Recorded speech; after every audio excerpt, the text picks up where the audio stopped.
अखिया भइलेला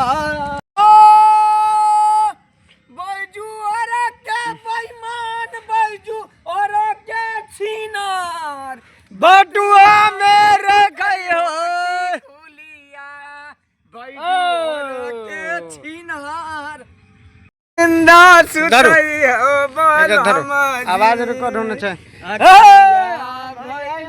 लाल एक निंदा सुतई हो बोल हमारी अखिया भइलेला चालू है। क्या हीरो तने बता नहीं हीरो क्या है कतराही के क्या हीरो है के नाक वाला बताई है बोला क्या हीरो बोला